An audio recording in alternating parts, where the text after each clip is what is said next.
Ladies and gentlemen, the Palace Press Officer under Secretary Claire Castro.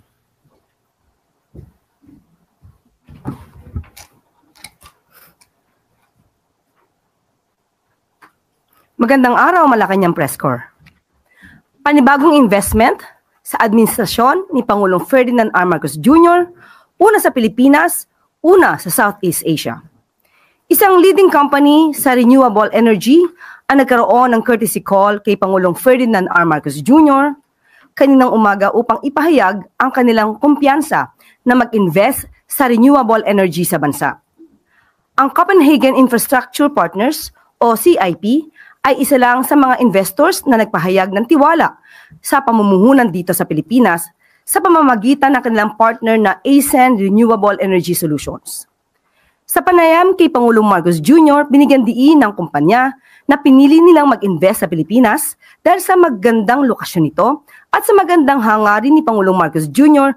na mag-shift sa renewable energy. Ayon kay Pangulong Marcos Jr., mahalaga ang investment ng kumpanya dahil sa hangarin ng pamahalaan na mag-shift mula sa fossil fuels patungong renewable energy. Ang CIP ay may commitment na magtayo ng kanilang unang $3 billion offshore wind farm project na itatayo sa Camarines Sur, ang kanilang kauna-unahang project sa Southeast Asia. Sa ganitong investment, patunay lamang na mataas pa rin ang kumpiyansa ng mga dayong investors na mamuhunan sa Pilipinas.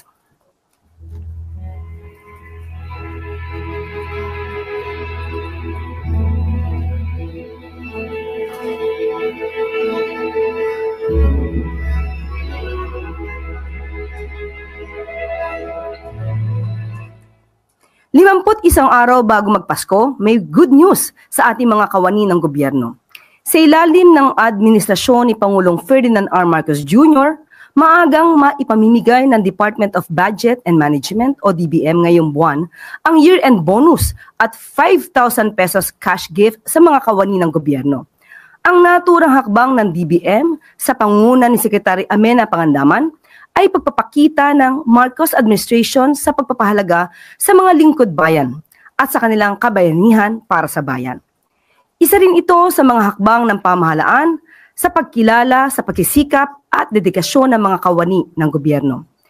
Para sa fiscal year 2025, may kabuuang 63.69 billion pesos ang inilaan para sa year-end bonus ng mga civilian at uniform personnel at 9.24 billion pesos naman para sa cash gift na sasaklaw sa mahigit 1.85 milyong empleyado ng pamahalaan sa buong bansa.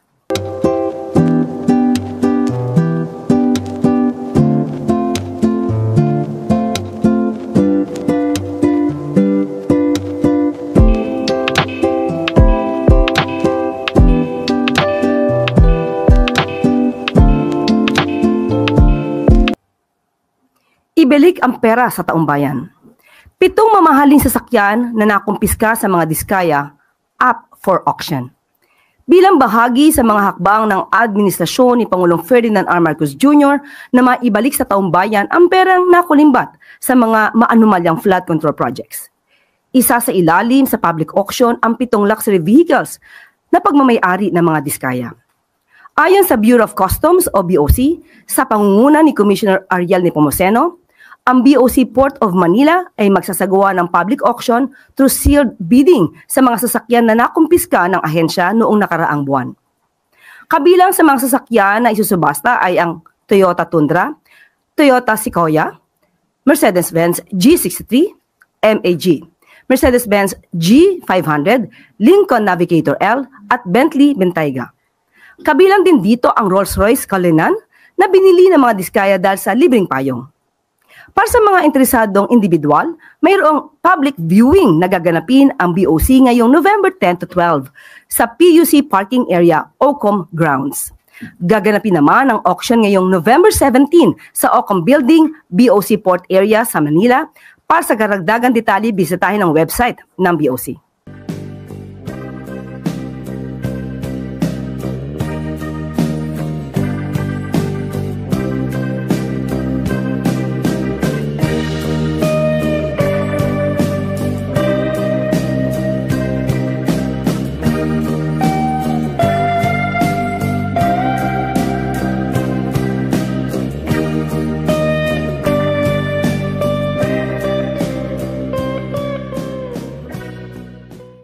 Babasahin po muna natin ang pahayag ng ating Pangulo. Patuloy nating binabantayan ang epekto ng Bagyong Tino na nakaapekto sa mahigit 340,000 katao sa 1,397 barangay sa mga rehiyon ng Mimaropa, Bicol, Western at Central Visayas, Eastern Visayas, Caraga at Negros Island Region. Agad tayong nakapagsagawa ng preemptive evacuations at ngayon ay may mahigit 175,000 katao na pansamantalang nanunuluyan sa evacuation centers sa mga apektadong rehiyon. Ang DSWD ay nakapag-preposition na ng food packs at relief goods sa mga apektadong lugar na handa nang ipamahagi. Ang DOE at NEA ay tumutugon na sa mga ulat ng power outages, habang ang DPWH at MMDA ay nagpapakilos ng mga clearing teams para linisin ang mga daan. Tutungo rin ng ilang miyembro ng gabinete sa mga pinakaapektadong probinsya upang personal na alamin ang kalagayan at tiyaking na ibabalik agad ang mga pangunahing serbisyo. Tinitiyak ng pamahalaan ang patuloy na pagkilos upang mapabilis ang pagbangon ng ating mga kababayan, manatiling alerto at makinig sa abiso ng inyong mga lokal na opisyal. Yan po ang pahayag ng ating Pangulo. At maaari na po akong tumanggap ng inyong mga katanungan. Unang tanong mula kay Chloe Hofana, Business World. Okay na daw siya. Christian Yusores, DZMM.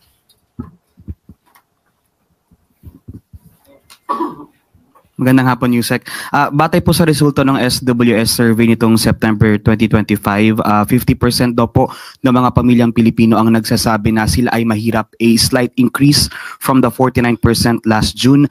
Ang sabi po ng SWS, isa sa mga pangunahing rason ng mga sinurvey ay yung inflation at mataas po na presyo ng mga bilihin. Ano po ang reaksyon ng Malacanang dito? Unang-una po, alam naman po natin ang survey ng SWS ay subjective indicator of well-being.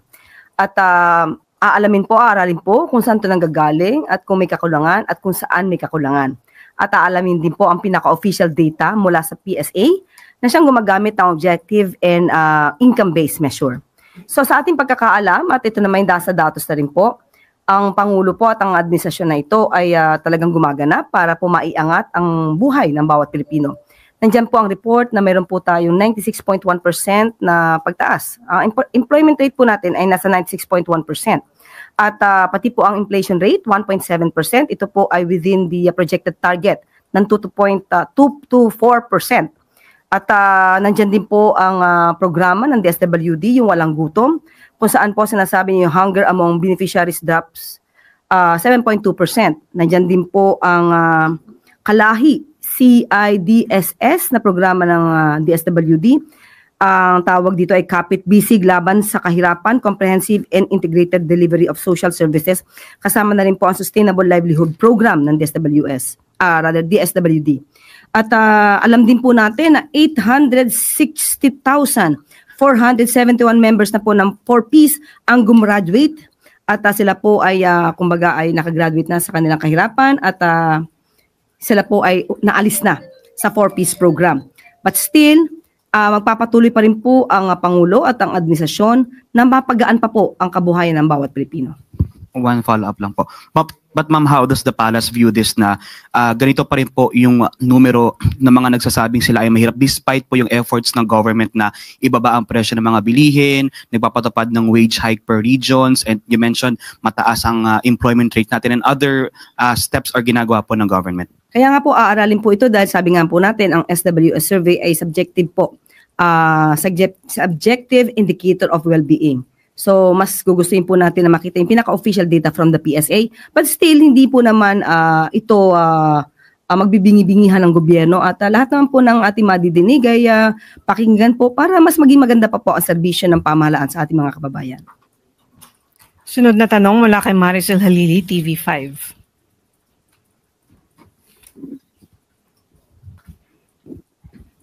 Good afternoon. Ma'am, former Solgen Hilbay mentioned that there's no need to have another law if the purpose is to ensure independence of the Independent Commission for Infrastructure and to add more power. He feels that it's ignorant and it's impractical. Does Malacanang share the same view? Doon po siguro sa sinasabi niya na hindi kakailanganin pa ng ng batas to create another independent commission to investigate the anomalous flood control projects. May punto po si former Solgen Hilbay. At hindi po ba nung una pa lamang nung ginawa ng Pangulo through EO 94, itong independent commission nagsasabi na hindi ba nadodoble ang trabaho nito dahil may ombudsman na, may DOJ pa. At pero sa paningin po kasi ng Pangulo ay kailangan po ng makakatulong na makapag-gather ng mga dokumento para mas mapabilis ang pag-iimbestiga ng DOJ sa kanang ombudsman. So kung mag-create muli ng panibagong independent body, baka nga po magkaroon na lang ng redundancy. At may punto po siya sa ganong mensahe. So does it mean that Malacanang does not support yung proposal for an independent People's Commission? Depende po yan. Kung ano po ang nailagay sa bill at ito'y aaraling mabuti at kung ito'y maipapasa naman nila sa batas, wala naman po magagawa ang Pangulo dyan dahil yan naman po ang trabaho ng mga mababatas natin, magpasa ng batas. Sunod na tanong mula kay Ivy Reyes, Bilyonaryo.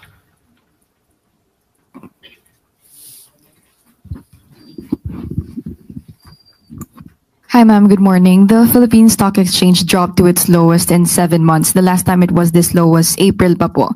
And last month on October 2, BDO Capital also weighed in on the PSE's performance and said that the downside risk is really, and I quote, more on the political front because our corporates are doing well. Is Malacanang still positive that we've restored investor confidence? Sa ngayon po, nakita po natin, ilang oras lamang ay sinasabi nag-stabilize rin po ang value ng ating peso. So, confident pa rin po na ito ay malalagpasan ng ating gobyerno. Unang-una po dahil nandyan din po ang mga tulong ng BPOs, nandyan din po ang tulong ng OFWs, ang tourism, pati po yung fast economic growth natin. At meron siguro mga panahon na nangyayari mga ganito.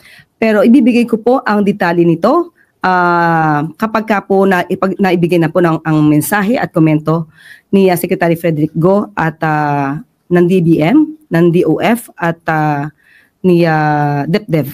Bibigyan ko po kayo ng pinakadetalye patungkol po dito. Sunod na tanong mula kay Eclizel Pardilla, PTV.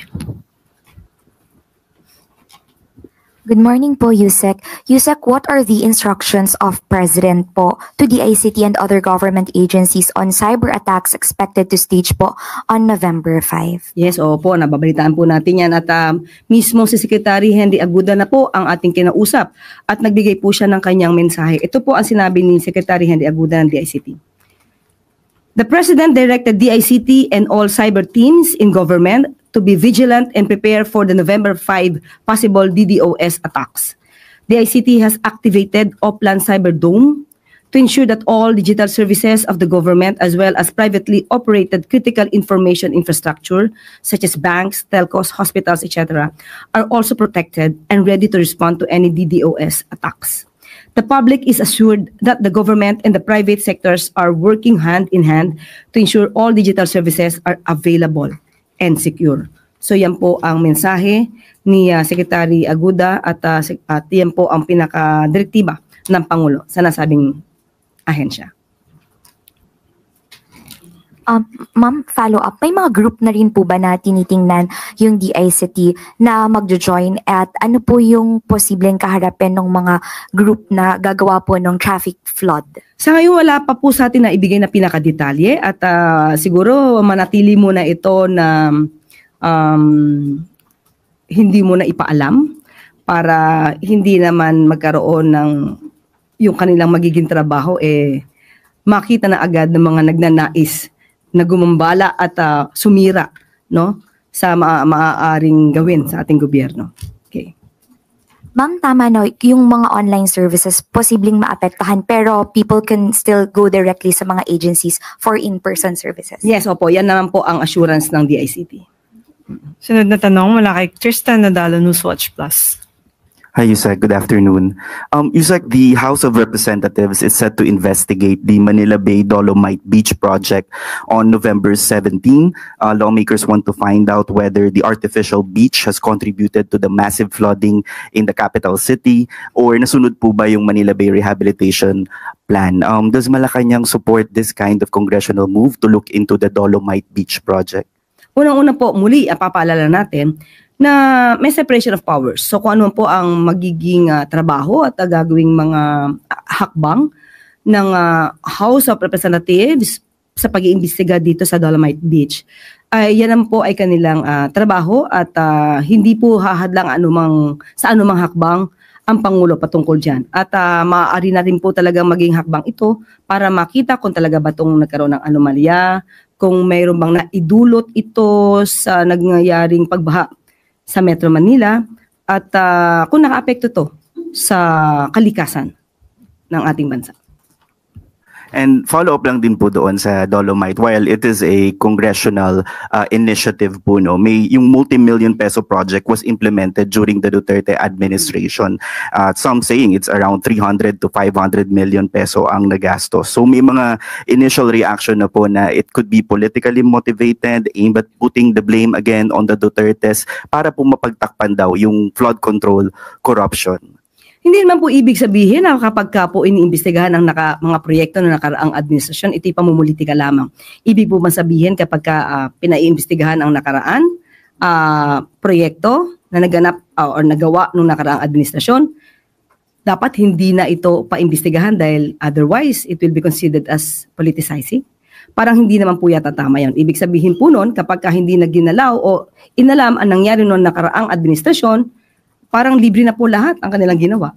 So tama lamang po ito. Pero muli, ang sabi ng Pangulo at ang administrasyong ito, hindi po sila makikialam kung ano po ang ginagawa ng mga mambabatas natin sa kanilang pag-iimbestiga. Thank you po, Yusek. Huling tanong mula kay Bella Carriazo, Philippine Star. Good afternoon. Ma'am, yung sa pagbaba ng peso naman, although na-mention niyo na rin na in-expect nyo na mag-improve, pero considering ma'am nasa holiday season tayo and expect natin na mas maraming mga OFWs na magpadala, so hindi ba alarming yung na-breach na niya yung 59 level despite nga yung efforts ng government na i-boost yung confidence para sa mga investors natin? Muli, sabi nga po natin, ang detalye po ay ibibigay po natin kay Secretary Go or sa DepDev at sa DOF. At hindi po ako maaari makapag-speculate dahil mas may alam po ang nasabi kong mga ahensya. But still, ano pa lang po ngayon, October. So, malayo pa po ang Kapaskuhan at magiging maganda naman po siguro ang mga remittances mula sa ating mga OFWs at yung ano magiging negosyo na darating na Pasko. Ma'am, balikan ko lang po yung Dolomite Beach. Meron po ba kayong categorical answer na hindi ang Malacanang behind?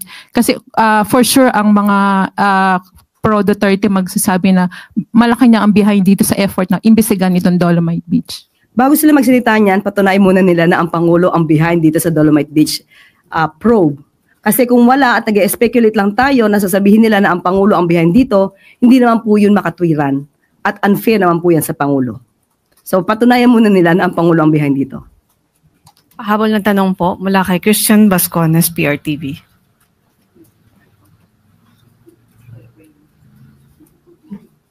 Yusek, lilihis lang po ako. What is your reaction to former Senator Laila de Lima's remark that you are the one of the best choice for the position of SOJ? Sabi niya, matapang din yon. Maraming salamat sa pagkukonsidera sa akin, pero hindi po talaga po tayo nag-a-apply para maging SOJ. So siguro yung mga ayaw sa akin na maging SOJ ako, kalma lang, hindi po tayo nag-a-apply para dyan. So yun po, para mas maliwanag. Pero maraming salamat po kay Congressman Laila de Lima for saying those kind words. Salamat po. Huling tanong mula kay Vance Fernandez, Police Files. Yes, ma'am. Good afternoon. As the current motion of the government, its persecution against corruption and ghost projects, its present efforts as such as tell a statement. Is this the best the administration can do? Is the government anywhere near its actual potential promise to the Filipino people? How much more assurance can the administration still offer before the pressure of the people to do something finally boil over? Yung mga hindi pa po nakokontento sa ngayon, patuloy ang pagtatrabaho ng administrasyon at ilang mga ahensya para po matugunan ang issue na ito. Nandiyan na nga po, binalita ko kanina yung pag-auction ng mga nakuhang mga sasakyan mula sa mga diskaya. Nandiyan po ang pagsasampa ng mga kaso sa mga nasasabing sangkot. Ito na po ay isa sa pinakamabilis na aksyon na maaaring gawin ng administrasyon. At kung may ibibilis pa, magbigay po sila ng suggestion. Balik sa Maraming salamat. Pangakong itaguyod ang kabuhayan ng mga magsasaka, isa sa katuparan ni Pangulong Ferdinand R. Marcos Jr. Bilang pagtupad sa pangako ni Pangulong Marcos Jr. na isulong ang kabuhayan ng mga magsasaka sa bansa, inaprubahan ng Department of Budget and Management o DBM ang paglabas ng 1.665 billion pesos na pondo bilang karagdagang suporta sa Rice Seed Program ng pamahalaan. Ang Rice Seed ay programa ng Department of Agriculture sa pangunguna ni Secretary Francisco Tiu Laurel na ipinapatupad ng Philippine Rice Research Institute of PhilRice. Layunin ng programa na paunlarin, paramihin, ipamahagi at itaguyod ang paggamit ng dekalidad na inbred rice seeds sa mga magsasaka. Gayon din ang palakasin ang mga kooperatiba at asosasyon ng mga rice or rather seed growers. Naglalayon din ang programang ito ng Marcos administration na mapataas yung produksyon at kita ng mga magsasaka sa pamamagitan ng pagbigay sa kanila ng nararapat na suporta. Sa ilalim ng liderato ni Pangulong Marcos Jr., lahat ng Pilipino ay tutulungan sa pag-angat sa kanilang kabuhayan, lalong-lalo na ang mga magsasaka.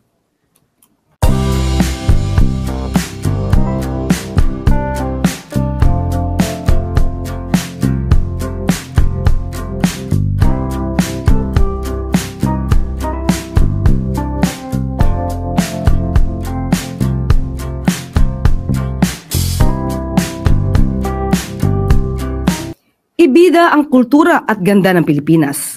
Alinsunod sa utos ni Pangulong Ferdinand R. Marcos Jr. na iparating sa buong mundo ang kultura at ganda ng Pilipinas, aabot sa 27 tourism stakeholders sa bansa ang lalahok sa World Travel Market o WTM, London, na nagsimula ngayong araw at matatapos sa November 6.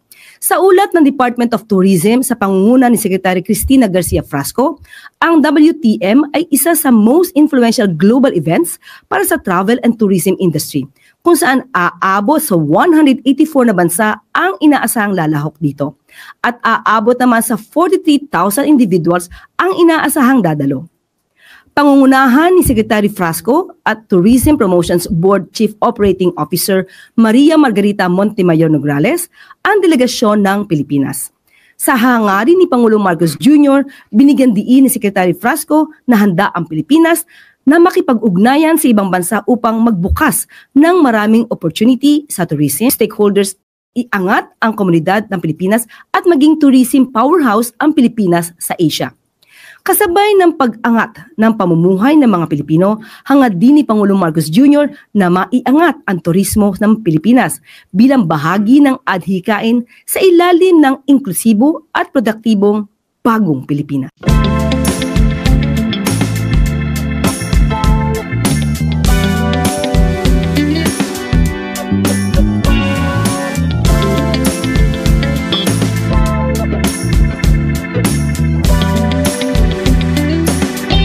At dito na po